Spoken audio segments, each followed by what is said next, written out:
بسم اللہ الرحمن الرحیم۔ وعلیکم السلام ورحمۃ اللہ وبرکاتہ۔ اسد ضلع ایودھ محل سے حافظ داؤد صاحب نے یہ پوچھا ہے کہ نوجوانوں کے ذہن میں یہ بات فلموں کے ذریعے بہت زیادہ پیوست ہو چکی ہے کہ معاذ اللہ اسلام میں کسی لڑکی سے جائز محبت کرنا درست ہے، لہذا نوجوانوں کے دماغ و دل سے اس گرد و غبار کو صاف کرنے کے لیے برائے کرم مدلل و مفصل جواب دے کر برائے کرم خدمت کا موقع فراہم کریں۔ اللہ اکبر کبیرہ۔ یہ نوجوانوں کے اندر بری عادت، یہ دنیا کی محبت اور شیطان کا مکر و فریب ہے کہ بہت سے نوجوان یہ سمجھتے ہیں کہ جائز محبت، پاک محبت، اس طریقے کی باتیں کر کے اپنے دل کو بہلانے کی کوشش کرتے ہیں۔ ہمارا مذہب وہ مذہب ہے کہ جس نے ہر محاذ پر ہماری رہنمائی فرمائی ہے۔ اللہ تبارک و تعالیٰ قرآن مقدس میں ارشاد فرماتا ہے، سورۃ النور آیت نمبر 30 میں پروردگار عالم نے ارشاد فرمایا، قل للمؤمنین یغضوا من ابصارہم ویحفظوا فروجہم ذلک ازکی لہم ان اللہ خبیر بما یصنعون۔ اللہ تبارک و تعالیٰ نے فرمایا، مسلمان مردوں کو حکم دو اپنی نگاہیں کچھ نیچی رکھیں اور اپنی شرمگاہوں کی حفاظت کریں، یہ ان کے لیے بہت ستھرا ہے، بے شک اللہ کو ان کے کاموں کی خبر ہے۔ اس آیت میں مسلمان مردوں کو حکم دیا گیا کہ وہ اپنی نگاہیں کچھ نیچی رکھیں اور جس چیز کو دیکھنا جائز نہیں اس پر نظر نہ ڈالیں۔ کثیر احادیث میں بھی مسلمان مردوں کو اپنی نظریں نیچی رکھنے اور اللہ تعالیٰ کی حرام کردہ چیزوں کو دیکھنے سے بچنے کا حکم دیا گیا ہے۔ حضرت ابو سعید خدری رضی اللہ تعالیٰ عنہ سے روایت ہے، بخاری شریف کی حدیث پاک ہے کہ اللہ کے پیارے رسول صلی اللہ تعالیٰ علیہ وسلم نے فرمایا، تم راستوں میں بیٹھنے سے بچو۔ صحابہ اکرام رضوان اللہ تعالیٰ علیہم اجمعین نے عرض کی، یا رسول اللہ صلی اللہ علیہ وسلم، راستوں میں بیٹھے بغیر ہمارا گزارا نہیں، ہم وہاں بیٹھ کر باتیں کرتے ہیں۔ پیارے آقا نے ارشاد فرمایا، اگر راستوں میں بیٹھے بغیر تمہیں کوئی چارہ نہیں تو راستے کا حق ادا کرو۔ صحابہ اکرام نے عرض کی، یا رسول اللہ راستے کا حق کیا ہے؟ تو ارشاد فرمایا، نظریں نیچی رکھنا، تکلیف دہ چیز کو دور کرنا، سلام کا جواب دینا، نیکی کی دعوت دینا اور برائی سے منع کرنا۔ حضرت ابو سعید خدری رضی اللہ تعالیٰ عنہ سے روایت ہے، مسلم شریف کی حدیث پاک ہے کہ اللہ کے رسول صلی اللہ تعالیٰ علیہ وسلم نے ارشاد فرمایا کہ ایک مرد دوسرے مرد کے ستر کی جگہ نہ دیکھے اور نہ عورت دوسری عورت کی ستر کی جگہ دیکھے، اور نہ مرد دوسرے مرد کے ساتھ ایک کپڑے میں برہنہ سوئے اور نہ عورت دوسری عورت کے ساتھ ایک کپڑے میں برہنہ سوئے۔ اللہ اکبر۔ یہاں مرد کو مرد کی ستر دیکھنے سے بھی منع فرما دیا گیا ہے۔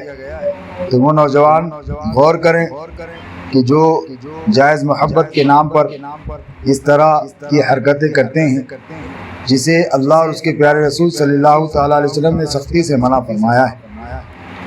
حضرت بریرہ رضی اللہ تعالیٰ عنہ سے روایت ہے، ابو داؤد شریف کی حدیث پاک ہے کہ آقا علیہ الصلوۃ والتسلیم نے حضرت علی کرم اللہ تعالی وجہہ الکریم سے فرمایا کہ ایک نظر کے بعد دوسری نظر نہ کرو، یعنی اگر اچانک بلا قصد کسی عورت پر نظر پڑ جائے تو فوراً نظر ہٹا لے اور دوبارہ نظر نہ کرے کہ پہلی نظر جائز ہے اور دوسری نظر جائز نہیں۔ یہاں ایک سے دوسری نظر پڑ جانے کو بھی منع فرمایا گیا ہے۔ تو لہذا نوجوان غور کریں کہ ہم یہ عمل کر کے اللہ اور اس کے پیارے رسول صلی اللہ تعالیٰ علیہ وسلم کی ناراضگی مول لے رہے ہیں۔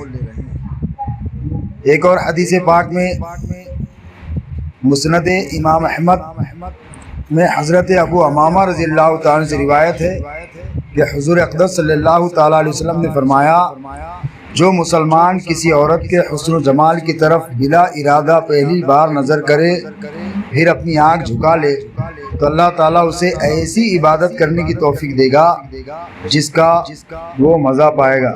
لہذا ہر مسلمان کو چاہیے، ہر نوجوان کو چاہیے کہ وہ اپنی نگاہیں جھکا کر رکھا کرے اور جن چیزوں کو دیکھنا حرام ہے انہیں دیکھنے سے بچے۔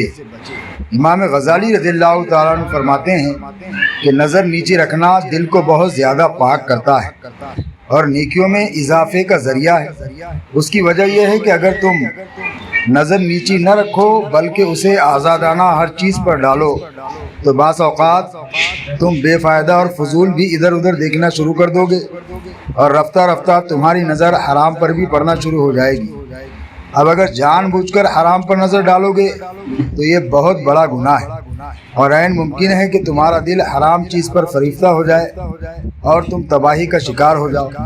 اگر اس طرف دیکھنا حرام نہ ہو بلکہ مباح ہو تو ہو سکتا ہے کہ تمہارا دل اس میں مشغول ہو جائے، اس کی وجہ سے تمہارے دل میں طرح طرح کے وسوسے آنا شروع ہو جائیں اور ان وسوسوں کا شکار ہو کر نیکیوں سے رہ جاؤ۔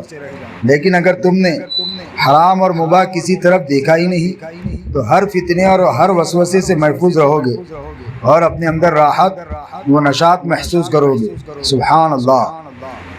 دل کی پاکی کا علاج ایک یہ بھی ہے، امام غزالی کے قول کے مطابق پتہ چلتا ہے کہ آدمی اپنے دل کو پاک ستھرا کرنا چاہتا ہے تو وہ اپنی نظروں کی حفاظت کرے، اور قرآن مقدس کی اس آیت پاک میں اپنی شرمگاہوں کی حفاظت کا حکم دیا گیا ہے۔ تو اس سے مراد یہ ہے کہ زنا سے بچو۔ زنا بہت بڑا گناہ ہے اور اس کی شروعات جو ہے نظروں سے ہی ہوا کرتی ہے کہ پہلے آدمی کی نظر بہکتی ہے، اس کے بعد پھر اس کا بدن بہکتا ہے۔ تو لہذا آدمی اگر اپنی نظروں کی حفاظت کر لے گا، نگاہ کو جھکا کر رکھے گا تو اس کی شرمگاہ کی بھی حفاظت ہو جائے گی۔ اور فرمایا کہ بے شک اللہ تعالیٰ تمہارے کاموں سے خبردار ہے۔ اللہ اکبر۔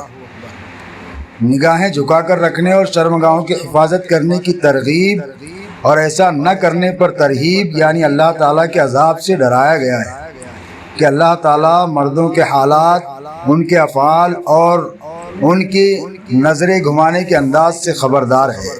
وہ آنکھوں کی خیانت اور دلوں کی چھپی ہوئی باتیں جانتا ہے۔ جب مرد اس بات سے آگاہ ہے تو ان پر لازم ہے کہ وہ اس معاملے میں اللہ تعالیٰ سے ڈریں اور ہر غلط حرکت و سکون سے بچیں۔ لہذا نوجوانوں سے ہم یہی کہیں گے کہ نوجوانوں اپنی جوانی اس طرح برباد نہ کرو، اللہ اور اس کے رسول صلی اللہ تعالیٰ علیہ وسلم کے فرامین کو پامال نہ کرو اور اپنی آخرت خراب نہ کرو کہ یہ بہت بڑا گناہ ہے۔ لہذا اس سے بچیں کہ غیر محرم عورتوں کی طرف دیکھنا، ان سے کسی قسم کا کوئی تعلق قائم کرنا یہ بہت بڑا گناہ ہے اور دور حاضر میں یہ ایک بہت بڑے فتنے کا سبب ہے۔ یہی وجہ ہے کہ قوم مسلم کے حالات ہم دیکھ رہے ہیں کہ جس قوم کے نوجوان درست راستے پر ہوں وہ قوم پھلتی اور پھولتی ہے، اور جس قوم کے نوجوان بہک جائیں پھر اس قوم کا کوئی پرسان حال نہیں ہوتا۔ یہی حال آج ہماری قوم کا ہو چکا ہے کہ نوجوان بے راہ روی کا شکار، مساجد سے دور، گناہوں کے قریب اور ایسے کام کو اچھا سمجھ کر کے کر رہے ہیں جس سے اللہ عز و جل اور اس کے پیارے رسول صلی اللہ تعالیٰ علیہ وسلم نے سختی سے منع فرمایا ہے۔ ایک دن مرنا ہے اور ہر عمل کا حساب رب تبارک و تعالیٰ کی بارگاہ میں دینا ہے۔ لہذا نوجوانوں کو چاہیے کہ اس عمل بد سے اپنے آپ کو بچائیں، فلموں سے دور رہیں، فلمیں نہ دیکھیں اور اس طریقے کے خیالات اپنے ذہنوں میں نہ لائیں، معاذ اللہ رب العالمین۔ یہ بہت بڑا گناہ ہے، لہذا اس سے بچنا چاہیے۔ اللہ تبارک و تعالیٰ تمام مسلم نوجوانوں کو علم و عمل کی توفیق رفیق عطا فرمائے۔ اللہ عز و جل اور اس کے پیارے رسول صلی اللہ تعالیٰ علیہ وسلم بہتر جاننے والے ہیں۔